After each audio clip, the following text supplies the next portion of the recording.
മിക്കവരും കേട്ടിട്ടില്ലാത്ത ഒരു പേരാണ് കിശുമം. എന്തിൻ്റെ പേരാണെന്ന് ആർക്കെങ്കിലും പറയാമോ? അതൊരു സ്ഥലപ്പേരാണ്, കേരളത്തിലെ ഒരു സ്ഥലം. ഈ സ്ഥലത്ത് നമ്മെപ്പോലെ ചിലർ ജീവിക്കുന്നു. അവരുടെ കഥയാണ് സമകാലികം ഇനി പറയുന്നത്.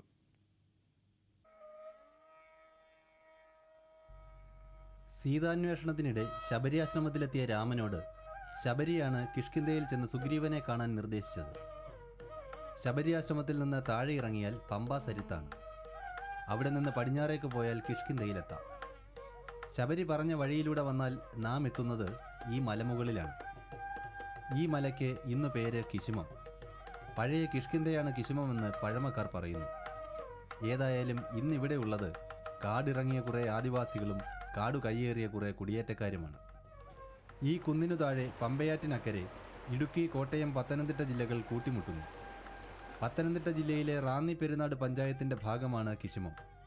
പക്ഷേ ഇവിടത്തുകാർക്ക് സ്വന്തം ഗ്രാമത്തിൻ്റെ ആസ്ഥാനമായ പെരുന്നാട്ടിലെത്തണമെങ്കിൽ ഇടുക്കി, കോട്ടയം ജില്ലകളുടെ ഭാഗങ്ങളിലൂടെ ചുറ്റി 70 കിലോമീറ്റർ സഞ്ചരിക്കണം. ഇതിനേക്കാൾ എളുപ്പമാണ് കിശുമത്തുകാർക്ക് സ്വന്തം ജില്ലാ ആസ്ഥാനത്തെത്താൻ. താലൂക്ക് ആസ്ഥാനമായ റാന്നിയിലെത്താനും 55 കിലോമീറ്റർ കറങ്ങണം. ഞങ്ങളുടെ ഈ പ്രദേശത്തെ ആൾക്കാർക്ക് പെരുന്നാട് പഞ്ചായത്തുമായിട്ട് ബന്ധപ്പെടുവാനായിട്ട് വളരെയധികം ബുദ്ധിമുട്ടുണ്ട്. ഒന്നാമത് ബസ് സർവീസ് ഇല്ലാത്തതാണ് ഏറ്റവും പ്രധാനപ്പെട്ട കാരണം. എരുമേലി, റാന്നി വഴി 70 കിലോമീറ്റർ സഞ്ചരിച്ച് വേണം പഞ്ചായത്തിലെത്താനായിട്ട്. പമ്പാവാലി കേന്ദ്രീകരിച്ച് ഒരു പഞ്ചായത്ത് രൂപീകരിക്കുക, അതാണ് ഞങ്ങളുടെ ഏറ്റവും പ്രധാനപ്പെട്ട ആവശ്യം. വർഷങ്ങളായിട്ട് ഞങ്ങൾ ഇതിനു വേണ്ടിയിട്ട് നിവേദനങ്ങളൊക്കെ കൊടുക്കുന്നുണ്ട്. പക്ഷേ ഗവൺമെൻറ്റിൽ നിന്ന് ഇതുവരെയും അതിനുള്ള നടപടികളൊന്നും ഉണ്ടായിട്ടില്ല. ഏറ്റവും ഇപ്പം ബുദ്ധിമുട്ടായിട്ടിരിക്കുന്നത് ഞങ്ങളുടെ പ്രദേശം പമ്പ പോലീസ് സ്റ്റേഷൻ്റെ പരിധിയിൽ ഉള്ളതുകൊണ്ടാണ്. ഇവിടെ നിന്ന് തുലാപ്പള്ളിയിൽ നിന്ന് ഏകദേശം 40 കിലോമീറ്റർ യാത്ര ചെയ്ത് വേണം പമ്പ സ്റ്റേഷനിലെത്താനായിട്ട്. അത് മുഴുവൻ ഫോറസ്റ്റ് ഏരിയയാണ്. സ്ത്രീകൾക്ക് ഒരു പരാതി കൊണ്ട് പമ്പ സ്റ്റേഷനിൽ പോകാനായിട്ട് വളരെയധികം ബുദ്ധിമുട്ട്. ഞങ്ങൾ ഇവിടുന്ന് ഒരു പരാതി കൊണ്ട് അവിടെ കൊടുത്തു കഴിഞ്ഞാൽ പോലീസുകാർക്ക് ഇവിടെ വന്നത് അന്വേഷിക്കാനായിട്ട് വളരെയധികം ബുദ്ധിമുട്ട്. രാത്രിയിൽ എന്തെങ്കിലും ഒരു മെസ്സേജ് കൊടുത്താൽ ആ രാത്രിയിൽ തന്നെ അവർക്ക് ഇവിടെ വന്ന് കാര്യങ്ങൾ അന്വേഷിക്കാനായിട്ട് ബുദ്ധിമുട്ട്. കാട്ടാനയുടെയൊക്കെ ശല്യം കാട്ടിലുള്ള റോഡിലുള്ളതുകൊണ്ട് വന്ന് അന്വേഷിക്കാനായിട്ട് അവർക്ക് ബുദ്ധിമുട്ടുണ്ടാകുന്നുണ്ട്. എരുമേലിയിൽ നിന്ന് കാട്ടുവഴിയിലൂടെ നടന്നു വേണമായിരുന്നു ഇവിടെ എത്താൻ. പിന്നെ പമ്പാവാലി വരെ റോഡായി. അന്നും 7-8 കിലോമീറ്റർ നടക്കണമായിരുന്നു കിശുമത്തേക്ക്. പക്ഷേ ഇന്ന് തുലാപ്പള്ളി വരെ റോഡും ബസ്സുമുണ്ട്. ഇപ്പോൾ കിശുമത്തേക്കും ചെമ്മൺ റോഡായി. ജനകീയാസൂത്രണത്തിൻ്റെ ഭാഗമായി ഇത് ടാറിടാനും പോകുന്നു. എങ്കിലും വൈദ്യുതി കിശുമത്തിന് 5 കിലോമീറ്റർ അപ്പുറം ഇവിടെ അവസാനിക്കുന്നു. നല്ല കുടിവെള്ളത്തിനും ഇവിടെ മാർഗമില്ല. ഗവൺമെൻറ്റിൻ്റെ ഭാഗത്തുനിന്ന് യാതൊരു പരിഗണനയോ ഒന്നും ഈ പ്രദേശത്തുണ്ടായിട്ടില്ല. ഞങ്ങളുടെ ഈ നാട്ടിലുള്ള ജനങ്ങൾ എല്ലാവരും സംഘടിച്ച് പ്രവർത്തിച്ചതിൻ്റെ ഫലമായിട്ടാണ് ഞങ്ങളുടെ ഈ പ്രദേശത്തുണ്ടായ വികസനങ്ങളൊക്കെ ഉണ്ടായിട്ടുള്ളൂ. പാലവും റോഡുകളും ഒക്കെ ജനങ്ങളെല്ലാവരും കൂടെ ഒറ്റക്കെട്ടായിട്ട് നിന്ന് സംഘടിച്ചതിൻ്റെ ഫലമായിട്ടുണ്ടായതാണ് ഈ പ്രദേശത്തിൻ്റെ വികസനങ്ങൾ, ഇപ്പോൾ കാണുന്ന വികസനങ്ങളൊക്കെ. വർഷങ്ങളായിട്ട് ഈ പ്രദേശത്ത് കറണ്ട് ഇതിനു വേണ്ടിയിട്ട് ഞങ്ങളെല്ലാവരും ഇങ്ങനെ ശ്രമിക്കുകയാണ്. ഓരോ ഗവൺമെൻറ് മാറി വരുമ്പോഴും കറണ്ട് തരാമെന്ന് പറയുന്നുണ്ടെങ്കിൽ പോലും ഇതുവരെയായിട്ടും കറണ്ട് ഞങ്ങൾക്ക് കിട്ടിയിട്ടില്ല. എങ്കിലും ഓലപ്പുരയിൽ വരെ ഫോണുണ്ട്. CM സ്റ്റീഫൻ കേന്ദ്രമന്ത്രിയായിരുന്ന കാലത്ത് പ്രത്യേക പദ്ധതിയിൽ അനുവദിച്ചതാണിത്. എക്സൈസുകാരുടെ വരവും മറ്റും അറിയാനുള്ള സംവിധാനമാണ് ചിലർക്ക് ഫോൺ. ചിലർക്ക് പുറത്തേക്ക് വിളിക്കേണ്ട ആവശ്യം തന്നെയില്ല. അപ്പോൾ ഫോൺ ബില്ലുണ്ടാവില്ല. പഴയ നിക്ഷേപത്തിൻ്റെ പലിശയായി കുറച്ച് പണം ഇങ്ങോട്ട് തരാം എന്ന കത്താവും വരിക. സിനിമാ തിയേറ്റർ അങ്ങ് ദൂരെ എരുമേലിയിലേ ഉള്ളൂ. ജനറേറ്റർ വെച്ച് വീട്ടിൽ ലൈറ്റ് കത്തിക്കുന്ന ഒരു വീടുണ്ടായിരുന്നു കുന്നിൻ നെറുകയിൽ. അവിടെ ഒരു TV-യും. ഞായറാഴ്ച തോറും ജനറേറ്ററും TV-യും താഴെ മൂലക്കയം ജംഗ്ഷനിൽ കൊണ്ടുവച്ച് നാട്ടുകാരെ ദൂരദർശൻ സിനിമ കാണിക്കുമായിരുന്നു. അടുത്തിടെ നാട്ടുകാർ തന്നെ ചെറു ജലവൈദ്യുത പദ്ധതി ആരംഭിച്ചു. ഈ കുന്നിൻ ചെരുവുകളിൽ കാണുന്ന വെളിച്ചത്തിൻ്റെ നാളങ്ങൾ ആ നാടൻ വൈദ്യുതിയുടേതാണ്. ഇവിടുത്തെ ജനങ്ങൾ തന്നെ ഈ അടുത്ത കാലത്ത് മലനാട് സൊസൈറ്റിയുടെ സഹായത്തോടു കൂടി ഒരു ജനകീയ ജലവൈദ്യുത പദ്ധതി ഇവിടെ നിർമ്മിക്കുകയുണ്ടായി. അതിൽ നിന്ന് ചെറിയ രീതിയിൽ ചൈനീസ് സാങ്കേതികവിദ്യ എന്ന് പറയുന്നത് പോലെ ഉള്ള ഒരു വിദ്യ ഉപയോഗിച്ച് ഒരു ഡാം കെട്ടി താഴെ ഒരു പവർ ഹൗസ് സ്ഥാപിച്ച് ഈ പ്രദേശത്ത് ഏകദേശം 168ഓളം കുടുംബങ്ങൾ ഇന്ന് വെളിച്ചം കാണുന്നുണ്ട്. 4 ലൈറ്റ് നമുക്ക് കത്തിക്കാനായിട്ട് കഴിയും. SCF ലാമ്പാണ് ഉപയോഗിക്കുക. അത് നമുക്ക് വൈകിട്ട് ഒരു 6 മണി മുതൽ രാത്രി 10-11 വരെ കിട്ടും. പിന്നെ രാവിലെ ഒരു 4 മണി മുതൽ രാവിലെ ഒരു 7:30-8 വരെ ഉപയോഗിക്കാനായിട്ട് കഴിയും. അതുകൊണ്ട് വളരെ പ്രയോജനമുണ്ട്. ഞങ്ങൾ മണ്ണെണ്ണ വിളക്ക് വെച്ചാണ് കുഞ്ഞുങ്ങൾ പഠിച്ചുകൊണ്ടിരുന്നത്. അങ്ങനെ ഇപ്പോൾ ഈ ലൈറ്റ് കിട്ടുന്നത് വളരെ പ്രയോജനകരമായിട്ട് ഉണ്ട് കുഞ്ഞുങ്ങൾക്ക് പഠിക്കുവാനായിട്ടും എല്ലാ തരത്തിലും. തന്നെയല്ല, നമ്മൾ ഈ മണ്ണെണ്ണ മേടിക്കുന്നതിനേക്കാൾ ലാഭമാണ്. മണ്ണെണ്ണ 5 ലിറ്റർ മണ്ണെണ്ണ മേടിച്ച ഒരു മാസത്തേക്ക് തികയത്തില്ല. ഇത് പിന്നെ 50 രൂപ കൊടുത്താൽ മതി നമുക്ക് ഇതിൻ്റെ ഫീസായിട്ട്. ഇന്നിപ്പോൾ ദൂരദർശൻ സിനിമയ്ക്ക് പകരം വീഡിയോ പ്രദർശനത്തിന് ഈ വൈദ്യുതി വഴി തുറന്നിരിക്കുന്നു.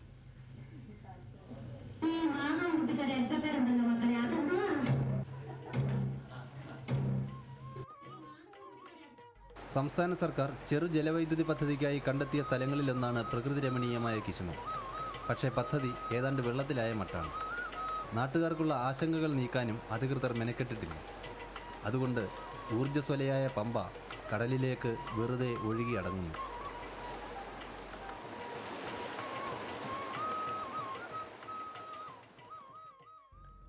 പന്നിയും ആനയും ഒക്കെ ഇറങ്ങി കൃഷി നശിപ്പിക്കാറുള്ള ഇവിടെ എല്ലാ കൊല്ലവും വേനൽ മൂത്താൽ ഈ ആറ്റിറമ്പിലാണ് രാത്രി മുഴുവൻ ആനക്കൂട്ടങ്ങളുടെ കളി. 6 കൊല്ലം മുമ്പും ഇവിടെ പുലി ഇറങ്ങി. താഴോട്ട് ഇറങ്ങി ചെന്നപ്പോൾ ഇത് ഇടിക്കുഴി കുത്തിയിരിക്കുക. ഞാനിതുപോലെ ഇടിക്ക് മേളിൽ ചെന്നു. എനിക്ക് കാല് മടക്കി അടിക്കുക അതുപോലുള്ള ഇരിപ്പാണ് ഇതിൻ്റെ. പെട്ടെന്ന് ഞാൻ വിളിച്ച് പറഞ്ഞു ഇതേ കടുവായിരിക്കുന്നെന്ന് പറഞ്ഞപ്പോഴത്തേന് അവിടുന്ന് തോമാച്ചിയും ചോദിച്ചാനും കൂടെ ഇങ്ങോട്ട് വന്നു. എൻ്റെ ഈ ലൈറ്റിൻ്റെ വെട്ടക്കുറവ് ഈ വിറകുമുട്ടി അവിടെ ഇരിപ്പുണ്ടായിരുന്നു. ഇതെടുത്ത് ഞാൻ ഇതിൻ്റെ പുറത്തിടാമെന്നും കണ്ട് പൊക്കിയിട്ട് ആറ്റിൽ നിന്ന് ആരാ കൊണ്ടുവന്ന് വിറകുമുട്ടിയാണ്. അത് തന്നെ പൊക്കിയെടുത്തില്ല. പിന്നെ അവിടെ തന്നെ ശബ്ദം ഉണ്ടാക്കിയിട്ട് ഞാൻ പിന്നെ തിരിച്ച് കയറി പോകുന്നത്. കടുവ അവിടുന്ന് ചാടി അക്കരയോട്ടങ്ങ് കയറി. അതിരുന്ന ചോദിച്ചാൽ എൻ്റെ കയ്യാലയിലോട്ടങ്ങ് കയറി അതവിടെ കിടപ്പായി. ആ പ്ലാവിൻ്റെ അപ്പുറത്ത് ഞാൻ ഇവിടുന്ന് അങ്ങോട്ട് ആ കാന വഴി അക്കരെ കയറുകയും കടുവ ചാടി പിടുത്തു ഒരുപോലായിരുന്നു. ഇതേ കിടക്കുന്നെന്ന് തോമാച്ചി പറഞ്ഞപ്പോൾ തന്നെ എനിക്ക് മാറാൻ സമയം കിട്ടിയില്ല.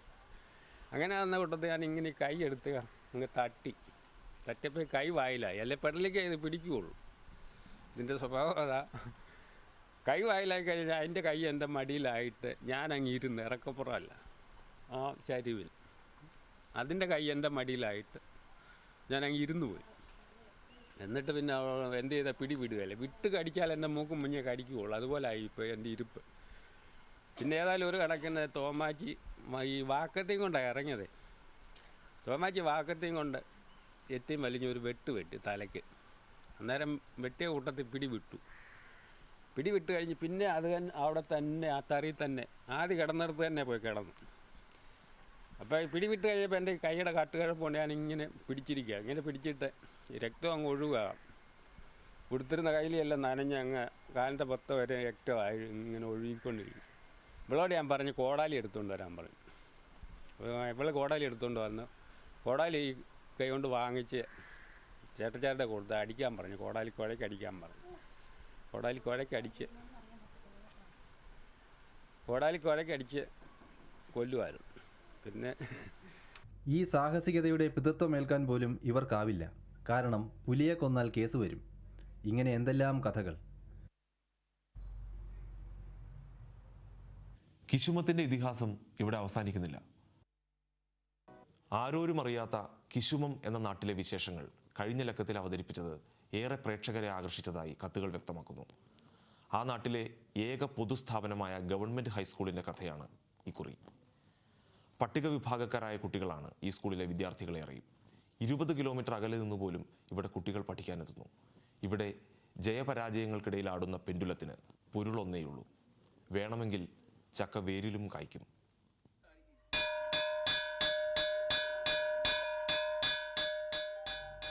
അവികസിതമായ കിശുമത്തെ ഏക പൊതുസ്ഥാപനം ഇവിടെയുള്ള സ്കൂളാണ്. 50 വർഷം മുമ്പ് ആദിവാസി സ്കൂളായി തുടങ്ങിയ ഇവിടെ അന്ന് പഠിക്കാൻ 3-4 കുട്ടികളായിരുന്നു. ദൂരെ കണമല സ്കൂളിൽ ഇവരെ പരീക്ഷയ്ക്കിരുത്തും. പിന്നെ സ്കൂൾ വളർന്നു LP, UP, ഹൈസ്കൂൾ തലങ്ങളിലേക്ക്. ഞാൻ ഇവിടെ വരുന്ന കാലത്ത്, അതായത് 1967 അന്ന് ഇരുത്തുവാപ്പഴ എന്ന് പറയുന്നൊരു സ്ഥലം വരെ ബസ്സുള്ളു. അവിടെ വന്ന് വേണം മറ്റ് അധ്യാപകരും ഇവിടെ വരാൻ. അവിടെ നിന്നും ഈ സ്കൂളിലെത്തുന്നതിന് 16-17 കിലോമീറ്റർ കാൽനടയായിട്ട് വേണം സ്കൂളിൽ വരാൻ. അപ്പോൾ അന്ന് ഈ സ്കൂളിൽ ഏതെങ്കിലും രീതിയിൽ അധ്യാപകർക്ക് വന്ന് ജോയിൻ ചെയ്താൽ അവർ എത്രയും പെട്ടെന്ന് എങ്ങനെയെങ്കിലും ഇവിടെ നിന്ന് പോകുന്നതിന് വേണ്ടി ശ്രമിക്കും. ആ ശ്രമവും അതിൻ്റെ ഫലങ്ങളും കുട്ടികൾ അനുഭവിച്ചുകൊണ്ടിരിക്കുകയായിരുന്നു. 1980 ഹൈസ്കൂളായിട്ട് ഉയർത്തി. 80 കഴിഞ്ഞ് 82 ആദ്യത്തെ SLC ബാച്ച് വന്നു. അതിൽ ഒറ്റ വിദ്യാർത്ഥി മാത്രമാണ് ജയിച്ചത്. അത് കഴിഞ്ഞ് സ്കൂള് പടിപടിയായിട്ട് ഇങ്ങനെ റിസൾട്ട് ഉയർന്നു വന്നു. 1994 ആയപ്പോഴത്തേക്കും ഈ സ്കൂള് ഈ പത്തനംതിട്ട ജില്ലയിലെ ഗവൺമെൻറ് സ്കൂളുകളിൽ 2ാം സ്ഥാനത്തെത്തി. അത് കഴിഞ്ഞ് അധ്യാപകരുടെ കുറവ് ഇവിടെ വളരെ കാര്യമായി ബാധിച്ചു. അത് 2 വർഷങ്ങൾക്ക് ശേഷം ഈ സ്കൂളിൻ്റെ റിസൾട്ട് 0% കൊണ്ടുവന്നു.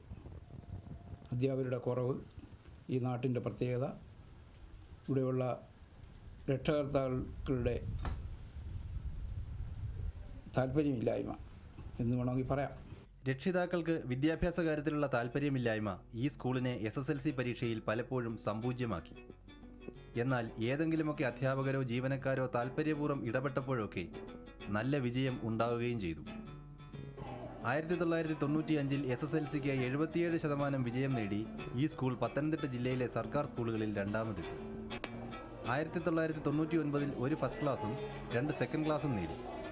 അക്കൊല്ലം യുറേക്ക വിജ്ഞാനോത്സവത്തിൽ പഞ്ചായത്ത് തലത്തിൽ ആദ്യ 7 സ്ഥാനങ്ങളും മേഖലാ തലത്തിൽ 2-3 സ്ഥാനങ്ങളും നേടിയ ഇവിടുത്തെ വിദ്യാർത്ഥികൾ സംസ്ഥാന ബാലശാസ്ത്ര കോൺഗ്രസിലേക്ക് തിരഞ്ഞെടുക്കപ്പെടുകയും ചെയ്തു.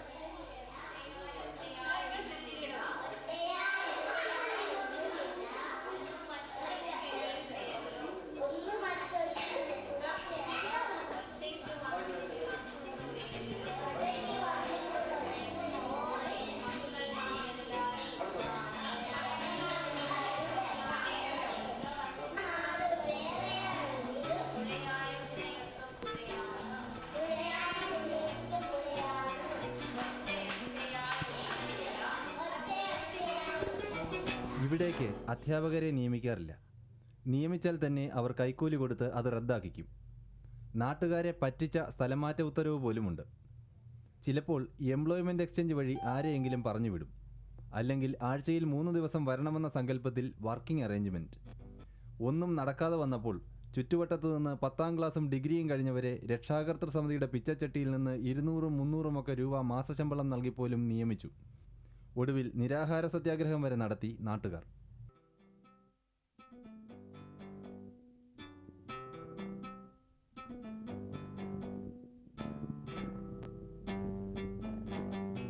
പിന്നെയും സ്ഥിതി പഴയതുപോലെയായി. മിക്കപ്പോഴും പുതിയ അധ്യാപകരെത്തുന്നത് സ്കൂൾ അടയ്ക്കുന്നതിന് ദിവസങ്ങൾ മാത്രം ബാക്കിയുള്ളപ്പോഴാണ്.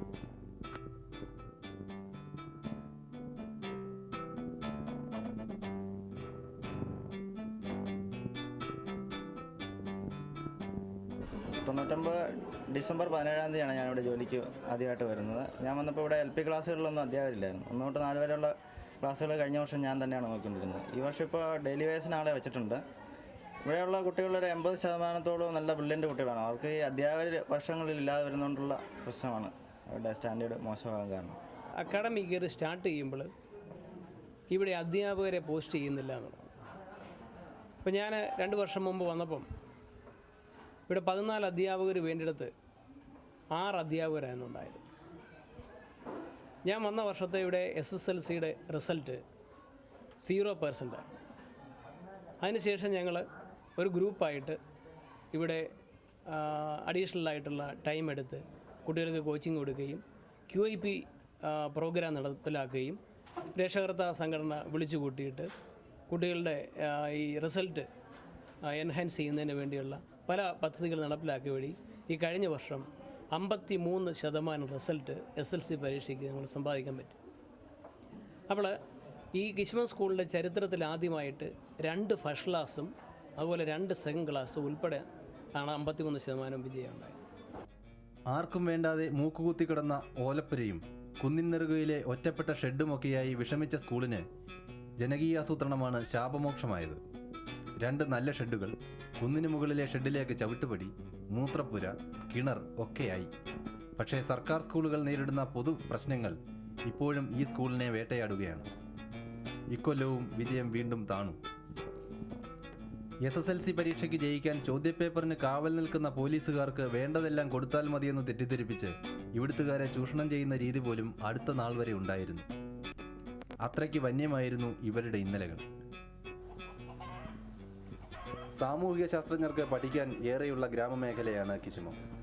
വെട്ടിപ്പിടുത്തവും ജീവിതത്തിനായുള്ള സമരവും പുറം ലോകത്തു നിന്നുള്ള ഒറ്റപ്പെടലും സൃഷ്ടിച്ച മൂല്യബോധവും കുടിയേറ്റത്തിൻ്റെ മനഃശാസ്ത്രവും വികസനത്തിൻ്റെ പ്രാഥമിക പശ്ചാത്തലങ്ങൾ പോലുമില്ലാത്ത ഈ വനമേഖലയിലെ സാമൂഹിക ജീവിതവും പൊതുസമൂഹത്തിന് ഏറെ അന്യമാണ് ഇന്നും എന്നും.